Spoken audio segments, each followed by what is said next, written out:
With reference to the Parliament of India, consider the following statement. Statement number 1. Prorogation of a house by the President of India does not require the advice of Council of Minister.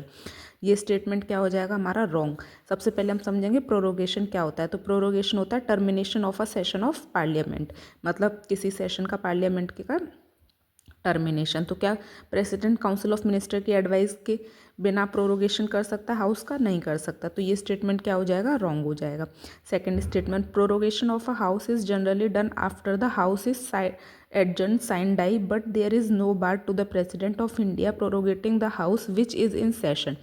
तो इसमें एक term आया हमारे पास adjourn sine die. Adjourn sine die का मतलब क्या होता है? किसी भी पार्लियामेंट के किसी भी सेशन का टर्मिनेशन विदाउट आगे की कोई डेट फिक्स की है। तो ये हो गया एडजन साइन डाई। तो एडजन साइन डाई के बाद प्रोरोगेशन किया जा सकता है हाउस का? हाँ, किया जाता है। तो इसीलिए ये क्या हो जाएगा? करेक्ट स्टेटमेंट हो जाएगा।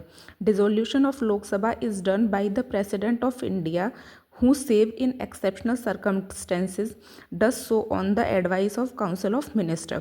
तो डिसोल्यूशन क्या होता है? लोकसभा की लाइफ एंड होना, मतलब लोकसभा एंड हो जाएगी उसके बाद। तो डिसोल्यूशन होता है लोकसभा का प्रेसिडेंट के द्वारा कुछ एक्सेप्शनल सर्कमस्टेंसेस को छोड़ करके, जैसे कि नो कॉन्फिडेंस मोशन अगर पार्लियामेंट में पास हो जाता है तो प्रेसिडेंट को काउंसिल ऑफ मिनिस्टर की एडवाइस की ज़रूरत नहीं पड़ती हाउस को डिसॉल्व करने के लिए। बाकी सभी केसेस में काउंसिल ऑफ मिनिस्टर की एडवाइस की ज़रूरत पड़ती है। तो ये स्टेटमेंट भी क्या हो जाएगा हमारा? करेक्ट हो जाएगा। तो करेक्ट आंसर क्या हो जाएगा हमारा? 2 and 3, means option C is the right answer, 2 and 3।